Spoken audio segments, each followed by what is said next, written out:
अस्सलाम वालेकुम नाज़रीन, कैसे हैं आप? उम्मीद है आप सब ठीक होंगे। अल्लाह ताला हम सब पर अपना करम और फजल बनाए रखें, आमीन सुम्मा आमीन। आज की वीडियो में हम 3 सवालात के ऊपर डिस्कस करने वाले हैं। पहला सवाल मुझसे जो किया गया था वो ये था कि आपने अपनी पुरानी वीडियो यानी पिछली वीडियो के अंदर जो मैंने नींद की मुख्तलिफ हालतों और स्टेजेस के ऊपर बयान किया है, इसमें से कौन सी नींद लेना बेहतर है। दूसरा सवाल मुझसे किया गया था कि किसी वजीफ़ा में कामयाबी क्यों नहीं मिलती और अगर मिले तो उल्टा असर क्यों होता है। तीसरा सवाल मुझसे किया गया था कि मुझे बातिन के मनाजिर एक आंख से नज़र आते हैं, दूसरी से नहीं, तो ऐसा क्यों है? इसके ऊपर हम बात करने वाले हैं।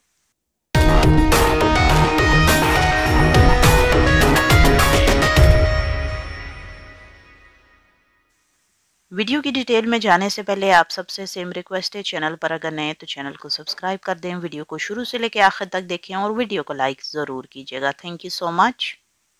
सबसे पहले तो हम बात करते हैं कि नींद की मुख्तलिफ हालतों के ऊपर जो मैंने वीडियो बताई थी, उसके अंदर मैंने 4 स्टेजेस का जिक्र किया था। तो उनमें से कौन सी नींद लेना बेहतर है, इसके ऊपर हम बात करते हैं। तो मैं इस वीडियो के ऊपर ये कहना चाहूँगी कि आपने वीडियो के मतलब को शायद मिसअंडरस्टैंड किया है, जिसकी वजह से आप नींद की मुख्तलिफ हालतों को समझ ही नहीं पाए। मतलब ये नहीं था जो मैंने वीडियो में बताया कि आप किसी एक नींद को लें तो वो बेहतर है या दूसरी को लें तो वो बेहतर है, ऐसा कुछ भी नहीं। जबकि उस वीडियो का प्रॉपर मतलब जो था वो ये था कि नींद को मैंने 4 स्टेजेस के ऊपर डिस्क्राइब किया है, 4 हालतों के ऊपर डिस्क्राइब किया है। कम वक्त की नींद, दरमियाने दर्जे की नींद, मीडियम नींद और उसके अलावा मैंने गहरी नींद के ऊपर बात की थी। तो इन 4 स्टेजेस को जो मैंने डिस्कस किया था, उसकी मेन रीज़न ये थी ताकि आपको समझ आ जाए कि नींद का पैटर्न किस तरह इंसान लेता है। रफली मैं आपको बता देती हूँ आपका टाइम ज़ाया किए बगैर। पहले तो आप ये फ़र्ज़ कर लें कि नींद की जो 4 हालतें मैंने बताई हैं, उसको एक सर्कल में आप अज़्यूम कर लें अपने माइंड के अंदर। यानी नींद लेने से लेके नींद गहरी आने तक का जो साइकिल है, उसको आप सर्कल की सूरत में बना लें, एक साइकिल की सूरत में बना लें। और उस साइकिल के अंदर जब इंसान नींद लेने का इरादा करता है, वो एक पहला पॉइंट है। उस नुक्ते से लेके गहरी नींद तक आने तक वो चौथा पॉइंट है। तो जब आपको पहले नुक्ते से नींद लेने का इरादा किया, आपने नींद ली और उसके बाद पहले साइकिल के ऊपर आए, यानी कम वक्त की नींद के ऊपर आए। फिर उसके बाद आप दरमियाने वक्त की नींद के ऊपर आए, वक्फे की नींद के ऊपर आए। उसके बाद आप मीडियम दर्जे की नींद के ऊपर आए। उसके बाद आप गहरी नींद के ऊपर आए और इस साइकिल को आपने इसी तरह रिपीट करते रहना है अपनी रात की नींद के अंदर। जस्ट अज्यूम कर लें कि रात की नींद जब आप लेने जाते हैं तो आपका पॉइंट जो है नींद का, वो कहाँ से स्टार्ट होता है। जाहिर है सबसे पहले आप इरादा करते हैं सोने का, तो जब आप सोने के लिए बिस्तर पर लेट जाएं, उसके बाद आपकी सबसे पहली जो स्टेज आती है वो आपकी कम वक्त की नींद, कलील यानी नैप स्लीप जो होता है, वो वाली स्टेज आती है। उसके बाद आपकी नॉर्मल नींद की स्टेज आती है और उसके बाद आपकी मीडियम स्लीप की जो स्टेज है वो आती है। फिर उसके बाद आपकी डीप स्लीप की स्टेज आती है। तो यानी इस सर्कल को जो आपने ड्रॉ किया था, अज्यूम किया था अपने माइंड के अंदर, यहाँ पे आप 30% सोने की हालत से लेके 50% की नींद के ऊपर आएंगे और 50% की नींद के बाद 70% की नींद के ऊपर आएंगे। 70% की नींद के बाद आप 90% की नींद के ऊपर यानी गहरी नींद के ऊपर आएंगे। अभी जब ये साइकिल पूरा रिपीट होगा तो आपकी नींद का एक जो साइकिल है वो कंप्लीट हो जाएगा। उसके बाद अल्लाह रब्बुल इज़्ज़त ने एक इंसानी वजूद का एक सिस्टम बनाया है कि इंसान नींद भी किसी एक हालत में नहीं लेता, यानी एक स्टेज में रहते हुए नहीं लेता। क्यों सडनली इंसान गहरी नींद में होता है और उठ के बैठ जाता है, ऐसा क्यों होता है? तो ये आपको भी समझना ज़रूरी है कि उसकी मेन रीज़न ये है कि जब इंसान झपकी की नींद से 30% की नींद से 50% की नींद के ऊपर जाता है, 50 से 70 पे जाता है, 70 पे 90 पे जाता है। ये सेम इसी तरह है कि जैसे कि अगर किसी मोबाइल की बैटरी लो होना शुरू होती है तो वो सडनली एकदम ड्रॉप डाउन नहीं करती, वो कुछ परसेंटेज के पॉइंट ऑफ व्यू से नंबर बाय नंबर डाउन जाती है। सेम इसी तरह इंसान की नींद है जो 30% से लेके 50 पे आती है, 50 से 70 पे आती है, 70 से 90 पे आती है और फिर उसके बाद ये डिपेंड करता है उस इंसान के ऊपर कि वो उस टाइम किन मामलात बातनी किन मामलात में है جس کے اندر اس کا شعور بیدار اللہ نے کرنا ہے یا نہیں کرنا. اگر اس کا شعور بیدار کر کے کوئی بھی معاملہ اگر کسی انسان کو سمجھانا ہو اللہ نے، جیسے کہ ہم رات میں سوئے ہوتے ہیں، مثال میں اس کی اس طرح دوں گی، ہم سوئے ہوتے ہیں اور ہم کو سڈنلی ایک دم سے خواب آتا ہے اور خواب دیکھ کے ہم اٹھ کے بیٹھ جاتے ہیں. تو ایسا کیوں ہوتا ہے؟ اس کی ریزن یہ ہوتی ہے کہ ہمارے شعور کو یعنی ہمارے حواس خمسہ کو بیدار ہو جاتے ہیں، جس کی وجہ سے اس معاملات کو، وہ خواب کے بیک گراؤنڈ کو ہم انڈرسٹینڈ کرنا شروع کر دیتے ہیں. لیکن اگر ایک انسان 30% سونے سے لے کے 50 پہ آتا ہے، 70 پہ آتا ہے، اس کے بعد 90 پہ آتا ہے، تو اس کے بعد یقیناً آٹومیٹکلی آپ تو یہی سمجھ رہے ہوں گے کہ وہ 30% کی نیند کی حالت میں آئے گا، جبکہ ایسا نہیں ہوتا. نارملی سائیکل جو وہ ریپیٹ ہوتا ہے تو 30% سے شروع ہو کے گہری نیند میں بھی جا سکتا ہے، 90% کی نیند میں بھی جا سکتا ہے، اور 30% کے بعد 50% پہ جا کے ایگزیکٹلی گہری نیند میں بھی جا سکتا ہے. اسی طرح 50% کی نیند تو انسان شروع میں لیتا ہی نہیں ہے. وہ تب لیتا ہے جب انسانی وجود بہت تھکا ہوا ہوتا ہے، اور جب انسانی وجود تھکا ہوا ہو اور انسان کی نیند پوری نہ ہو، یا ڈیو ٹو سم ریزن انسان رات کی نیند نہ لے اور آفس میں بیٹھا ہوا ہے اور سڈنلی اس کو نیند آ گئی ہے. تو اب جب اس کو نیند آ گئی ہے تو یقیناً وہ سر جھکاتے ہی 50% کی سلیپ سے سٹارٹ لے گا. تو جب وہ سٹارٹ لے گا 90 پہ آئے گا، اور 90 کے بعد اس کے بعد وہ 30 پہ آنے میں اس کو ٹائم لگے گا، کیونکہ اس کی نیند جو ہے پچھلی رات میں پوری نہیں ہوئی تھی. تو بیسکلی جو میں نے نیند کا جو سٹیجز بتائی تھی وہ اس بیس کے اوپر بتائی تھی، تاکہ ہم اپنے نیند کے معیار کو سمجھ پائیں اور یہ سمجھ پائیں کہ نیند کی کتنی حالت کے اندر، جاگنے کی حالت کے اندر ہمارے کون کون سے حواس بیدار ہوتے ہیں، اور ان حواس کے ذریعے یعنی ان حواس خمسہ شعور، لاشعور، غیر شعور اور لطیفہ ارنا کے ذریعے کس طرح ہم اپنے باطنی معاملات کو یاد رکھ سکتے ہیں. تو میں امید کرتی ہوں کہ آپ کو سمجھ آ گئی ہوگی کہ جو میں نے نیند کے اوپر آپ نے سوال کیا. غالباً یہ سوال مجھ پہ واٹس ایپ کے اوپر مختلف لوگوں نے کیے تھے، جس کا جواب میں نے جو ہے دینا مناسب سمجھا آج کی ویڈیو میں. ابھی ہم بڑھتے ہیں ہمارے اپنے دوسرے سوال کی طرف. کیوں کسی وظیفہ میں کامیابی نہیں ملتی؟ اگر ملے تو الٹا اثر ہوتا ہے، اس کا کیا مطلب ہے؟ تو اس کا جواب میں پہلے بھی ایک ویڈیو میں دے چکی ہوں، اور اس کی بہت وجوہات ہو سکتی ہیں کہ اللہ رب العزت کیوں آپ کو وظیفے میں کامیابی نہیں دے سکتے یا کیوں نہیں دے رہے. اللہ تعالیٰ فرماتے ہیں کہ تم میرے ساتھ جیسا گمان رکھو گے میں تمہارے ساتھ ویسا معاملہ کرتا ہوں. ابھی اس سے کیا سبق ہمیں ملتا ہے؟ اس سے یہ سبق ملتا ہے کہ انسان کا جو نیت ہے وہ بڑی اہم ہے کسی بھی وظیفہ کو کرنے کے لیے، اور اگر اس بات کا بغور جائزہ لیا جائے تو یقیناً آسانی سے سمجھ آ جاتا ہے کہ کیوں اور کیسے کسی وظیفہ کا کتنا اثر ہوتا ہے. ضروری نہیں کہ اللہ تعالیٰ نے ہر انسان کو خدمت خلق کے لیے بنایا ہو اور اللہ تعالیٰ انسان اس سے خدمت خلق کا ہی کام لینا چاہتا ہو. یہ ایک اچھی سوچ ہے اور اچھا نظریہ اور اچھی نیت ہے، لیکن کیا پتہ اللہ رب العزت نے اس انسان کے اوپر کوئی اور ذمہ داری ڈالی ہو جس کا کرنا اس خدمت خلق کے جذبے سے بہت اہم ہو اور ضروری ہو، جس کی وجہ سے وہ خدمت خلق کرنے کا جو جذبہ ہے وہ نامکمل ہو جاتا ہے، پورا نہیں ہوتا. میں نے ایک اسم اعظم والی ویڈیو میں ناموں کے اثرات کا ذکر کیا تھا. اپنے نام کے مطلب کو ہی سمجھ لیا جائے تو بہت سارے سوالات کے جواب مل جاتے ہیں، اور کسی بھی سوال کا جواب اگر نہ ملے تو ضروری نہیں کہ اس کا پتہ ہونا ضروری ہو. لیکن رفلی میں آپ کو یہاں پہ ایک مثال کے ذریعے آپ کو سمجھانے کی کوشش کروں گی، شاید آپ کو کچھ بات سمجھ آ جائے. مثال کے طور سے مجازی محبت اور حقیقی محبت کو اگر ہم ایک مثال کے طور پہ لیتے ہیں تو اس کو سمجھنے سے ہمیں اندازہ ہوتا ہے کہ محبت کا ہونا دل سے منسوب ہے. لیکن اگر انسان آسان الفاظ میں انہیں سمجھنے کی کوشش کرے تو پتہ چلتا ہے کہ زندگی کی پہلی ہوش کی سیڑھی پر جب انسان آتا ہے تو دل کی محبت میں ضرور گرفتار ہوتا ہے، چاہے اس کا مقصد حاصل محبت ہو یا نہ ہو. لیکن اللہ اسی دل کو تم سے بہتر جانتا ہے، تبھی محبت میں لگی بے وفائی کی تکلیف سے اس انسان کو اللہ دوچار کرواتا ہے، تاکہ انسان کو سمجھ آ جائے کہ اتنی اعلیٰ طرز زندگی کی تعلیم حاصل کرنے کے ساتھ ساتھ جو اس کے دماغ سے جڑے شعور کے ذریعے شعوری طور سے حاصل کر لینے کے بعد اس بندہ یا بندی کو محبت یعنی دل کے معاملات کا علم دیا جاتا ہے، तब अल्लाह इस बंदे या बंदी को इन मामलात से गुजारता है जिससे तकलीफ और दर्द के साथ जज्बाती एहसासात को इस इंसान को तन्हाइयों में रहने और अपने करीब करने के लिए इस मकसद को करना होता है।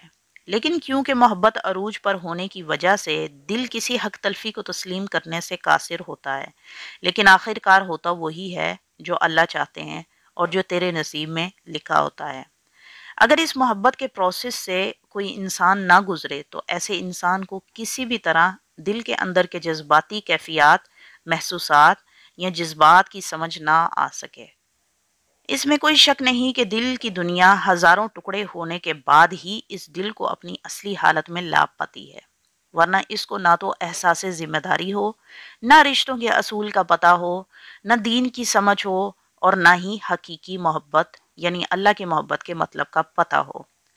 अक्सर ऐसे सवाल मेरे से किए जाते हैं कि क्यों जिसको चाहो वो नहीं मिलता, अगर मिलना ही नहीं था तो अल्लाह ने मोहब्बत क्यों डाली, जबकि मैं अपनी तरफ से मुखलिस थी या हूँ। इस पर मेरा जवाब यही होता था कि अल्लाह कुरान पाक में फरमाते हैं, नेक मर्द नेक औरतों के लिए और जानी मर्द जानी औरतों के लिए। अगर इस आयत को आप तफसील से पढ़ें और इसके मतलब को समझने की कोशिश करें तो यकीन करें अल्लाह झूठ नहीं कहता। अगर कुरान में कहीं हर बात को समझना हो तो ये यकीन रखना कि अल्लाह और अल्लाह का रसूल सच्चा है और वही होता है जो बताया गया है। आयत को सामने रखकर अपनी सारी मोहब्बतें और मोहब्बत में की गई कोशिशों के बाद नाकामी हासिल होने पर इस कुरान की आयत को ज़रूर पढ़िएगा। इस मोहब्बत के रिश्ते की अच्छी तरह समझ आ जाएगी और जब जवाब मिल जाए तो इसके बाद इस मतलब को भी समझने की कोशिश कीजिएगा कि मैं नेक में से बद और बद में से नेक पैदा करता हूँ। तब समझ आएगा कि अल्लाह कैसे बुरे को हदायत और हदायत याफ्ता को बेहदायत करने पर कुदरत रखता है। इसी तरह तमाम वज़ाइफ के पस मंज़र जिनका पूरा दारोमदार नीयत के और अमाल के साथ होता है, किसी वजीफ़ा में कामयाबी मिलना अल्लाह की तरफ से हदायत और रहनुमाई मिलने का इशारा है और नाकामी मिलना भी अल्लाह की मसलहत है। हर हाल में अपने गुमान को साफ रखना और यकीन रखना इस ज़ात पर यह आपका काम है। बेशक अल्लाह अपने वादों का सच्चा है। तीसरा सवाल मुझसे किया गया था कि मुझे एक आंख से बातनी मनाजर नजर आते हैं, दूसरी से नहीं, ऐसा क्यों? इसका जवाब मैं पहले शुरू की वीडियो में दे चुकी हूँ, लेकिन फिर रफली बता देती हूँ, शायद कुछ नई बातें आपको सीखने को मिले। शुरू शुरू में जब बातिन के मामलात किसी सालिक पर खुलते हैं तो पहले एक आंख से नजर आता है, जबकि चाहे मुशाहिदात दोनों आंखों को बंद करके किए जाएं, वजह हक और बातिल के मनाजिर को समझा जा सके। वक्त के साथ साथ साल या 6 महीने गुजर जाने पर यही मनाजिर दूसरी आंख से नजर आने लगते हैं। फिर कुछ वक्त गुजरने के बाद यही मनाजिर दोनों आंखों के बंद होने पर बिल्कुल दरमियान में नजर आने लगते हैं। ये सब इसलिए होता है कि अल्लाह सालिक को मुख्तलिफ तरीकों से मनाजिर दिखाकर तैयार करता है कि देखे जाने वाले मनाजिर से वो किस किस्म का सबक लेता है। बाज़ औक़ात दीन और शरीयत के ख़िलाफ़ वाले मनाजिर उल्टी आँख यानी बाईं तरफ के नज़र में नमूदार होते हैं और बाज़ दफ़ा कोई मनाजिर सीधी आँख की तरफ। लेकिन इनमें से अहम बात नोट करने की ये है कि दाईं आँख में नज़र आने वाले मंजर अक्सर अपनी ज़ात की इस्लाह पर मबनी होते हैं और उल्टी नज़र में दिखने वाले मनाजिर अक्सर नफ्स की इस्लाह पर मबनी होते हैं। मसलन दाईं आँख में नज़र आने वाले मनाजिर मुशाहिदात सालिक को खुद की ज़ाहिरी शख्सियत में तब्दीली या दुरुस्तगी की जानिब मोड़ने के लिए होते हैं और उल्टी जानिब की नज़र में नज़र आने वाले मुशाहिदात या मनाजिर नफ्स को तरतीब देने के लिए होते हैं। अगर कोई बंदा मेरे पास आए, यहाँ पर ये मैं मिसाल दे रही हूँ आपको, अगर कोई बंदा मेरे पास आए किसी ज़रूरत को लेकर और इस ज़रूरत को मुझे पूरा करना है, तो ये मेरे ज़ाहिरी अमल की सूरत में ही मुमकिन है कि मैं उसकी मदद करूं। लेकिन इस अमल से पहले मेरी दाईं नज़र से मुशाहिदात गुजरेंगे कि मैं ऐसा करूं। शर्त यह है कि ये शरीयत और दीन के ऊपर पूरे उतरते हों, यानी किसी किस्म की गलत किस्म की एक्टिविटी जो है ना वो मेरे मनाजिर के मुशाहिदात के अंदर ना मुझे दिखाई जाए। لیکن اگر میرے دل میں خیال آئے کہ مجھے وہ بندی ٹھیک نہیں لگتی، وہ بہت ہی بری ہے میرے لیے، تو اس خیال کو کر گزرنا کیسا ہوگا؟ اور اگر مجھے خیال آئے اسی مشاہدات کو دیکھنے کے بعد کہ اس بار میں سارے روزے رکھوں گی، تو اس خیال کو عمل میں لانا میرے نفس کو ترتیب دینا ہوگا۔ ان دو خیالوں میں سے پہلے یقیناً مجھے مشاہدات یا مناظر میں ایسے ضرور دکھایا جائے گا کہ میں وہ کروں اپنے نفس کی اصلاح کے لیے۔ لیکن اگر مناظر یا مشاہدات دونوں آنکھوں میں نظر آنے لگے اور وہ دونوں مناظر ایک جیسے ہوں، تب بھی سالک کو یہ ضرور سمجھنا ہے کہ دین اور شریعت میں جو مشاہدہ کھرا ہو اس کو پرسو کیا جائے، اور اگر پرسو کرنے کے لائق نہ ہو تو نفس پر اپلائی کر کے اسے دین اور شریعت کا پابند بنایا جائے۔ تو یہ تھا وہ سوال جو سننے کے بعد آپ کو بھی اس چیز کی احساس شاید ہوا ہو کہ یہ کس قسم کا سوال تھا، لیکن یقین کریں سوال بالکل ٹھیک تھا۔ بس آپ کو اس کے لیے ایک چھوٹا سا پریکٹیکل کرنا ہے جسے آپ نے اپنے اوپر اپلائی کرنا ہے، اور اس کے لیے آپ نے کیا کرنا ہے کہ مشاہدات کی پریکٹس کرنے کے لیے باطن کی نظر سے دیکھنے کے لیے آپ کی باطنی نظر اگر بیدار ہے تو آپ اپنے کمرے کے اندر کی لائٹ کو آن کر کے مراقبے کی حالت میں بیٹھے اور مشاہدات کا ارادہ کریں۔ جیسے ہی آپ آدھی جاگنے اور آدھی سونے کی حالت میں آ جائیں تو یقیناً آپ کی بند آنکھوں کے اندر آپ کو مشاہدات دکھنے لگیں گے۔ تو جیسے ہی آپ کی اس سٹیج پر آپ پہنچیں تو آپ نے اپنے ایک ہاتھ کو اٹھا کے اپنی کسی ایک آنکھ کے اوپر رکھ لینا ہے۔ کمرے کی لائٹ جل رہی ہے تو آپ کو یقیناً اپنی بند آنکھوں کے اندر اندازہ ہوگا کہ کس آنکھ کے اوپر آپ نے اپنا ہاتھ رکھا ہے۔ تو جس آنکھ کے اوپر آپ نے اپنا ہاتھ رکھا ہے وہ یقیناً آپ کو بلیک کلر کی نظر آئے گی اس کے اندر کی اسکرین، اور جس آنکھ پہ آپ نے ہاتھ نہیں رکھا اس کی آپ کو اورنج کلر کی یا لائٹ کلر کی جو ہے روشنی نما آپ کو اس آنکھ کی آئی لڈ کے اندر کا مناظر نظر آئے گا۔ ابھی آپ نے اس پریکٹس کو کرنے سے کیا غور کرنا ہے کہ آپ نے اپنی جس آنکھ کے اوپر ہاتھ رکھا ہے وہاں پہ اپنے مشاہدات کو دیکھنے کی کوشش کرنی ہے۔ اگر تو آپ کی اس آنکھ میں مناظر نظر آ رہا ہے تو ٹھیک ہے، لیکن اگر نہیں آ رہا تو اسی ترتیب کو جو ہے اپنی دوسری آنکھ کے اوپر اپلائی کریں اور دوسری آنکھ کے اوپر اپنے ہاتھ کو رکھنے کے بعد اپنی بند آنکھوں میں مشاہدہ کریں۔ نارملی یہ مشاہدہ تبھی ممکن ہو پاتا ہے یا یہ پریکٹس تبھی ممکن ہو پاتی ہے یا اس کو پراپر طریقے سے تبھی سمجھا جا سکتا ہے جب آپ کی پوری باطنی آنکھ کھلی ہو، یعنی آپ کو 24 آور مشاہدات ہوتے ہوں۔ لیکن ٹرائی کرنے میں کوئی حرج نہیں ہے، آپ اپنی لیفٹ سائڈ کی آنکھ کے اوپر بھی اسی طرح ہاتھ رکھ کے دیکھیں۔ اگر آپ کو کچھ مشاہدات یا مناظر نظر آتے ہیں تو ٹھیک ہے، اور اگر نہیں نظر آتا تو بھی ٹھیک ہے۔ تو ہوتا کیا ہے اس پریکٹس کے کرنے سے آپ کو اندازہ ہوگا کہ آپ کی کون سی آنکھ کے اندر آپ کو مناظر نظر آ رہے ہیں۔ تو آپ کو اگر دائیں آنکھ میں نظر آ رہے ہیں تو یقیناً آپ پہلی سٹیج پر ہیں، اور اگر آپ کو بائیں آنکھ پہ نظر آ رہے ہیں تو آپ دوسری سٹیج پر ہیں روحانیت کی، اور اگر آپ کو دونوں آنکھوں میں نظر آ رہے ہیں تو آپ فائنل سٹیج کے اوپر ہیں۔ یہ میں نے بات کس لیے کی، صرف آپ کو سمجھانے کے لیے کہ اگر آپ اس طرح کی پریکٹس کر کے یہ جان سکتے ہیں کہ آپ کی آنکھوں کے اندر دکھنے والے منظر آپ کو نظر آتے ہیں یا نہیں، اور اگر آپ کو پراپر طریقے سے اپنی دونوں آنکھوں کے اندر مشاہدات بھی نظر آتے ہیں، آپ کو 24 آور نظر بھی آتا ہے، پھر بھی آپ نے ایک چیز کا خاص خیال رکھنا ہے۔ اس عمل کو آپ نے مختلف اوقات کے اندر ریپیٹ کرنا ہے، یعنی تہجد کے ٹائم پہ بھی آپ یہ عمل کر کے دیکھیں، فجر کے ٹائم پہ بھی آپ یہ عمل کر کے دیکھیں، اور عصر کے ٹائم پہ بھی آپ یہ عمل کر کے دیکھیں۔ کوشش یہ کیجیے گا جب بھی آپ یہ والا مراقبہ اس پریکٹس کے ساتھ کرنے کی کوشش کریں تو آپ کی اس کمرے کی لائٹ ضرور آن ہو۔ اسی روشنی کی مدد سے آپ ایک آنکھ کی روشنی کے اندر مناظر دیکھ پائیں گے یا نہیں دیکھ پائیں گے، یہ ثابت ہوگا۔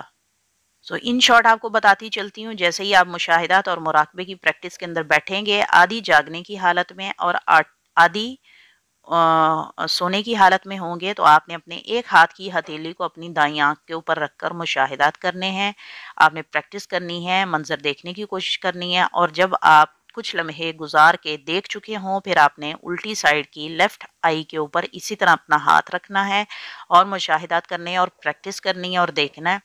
اگر ایک طرف آپ کو منظر نظر آ رہا ہے دوسری طرف نہیں نظر آ رہا، اور دوسری طرف بھی نہیں نظر آ رہا، دائیں سائڈ پہ بھی نہیں نظر آ رہا، تو پھر دونوں آنکھیں بند کر کے دیکھیں، کیونکہ بعض اوقات ایسا ہوتا ہے کسی ایک مناظر میں، جیسا کہ میں نے آپ کو پچھلی حالتیں جو بتائی ہیں اس میں یہ بتائی ہیں आंख में जब मंजर नजर आएगा तो वो किस वजह से नजर आता है, बाईं आंख में नजर आएगा तो वो किस वजह से नजर आता है, और दोनों आंखों में अगर नजर आएगा तो वो किस वजह से नजर आता है।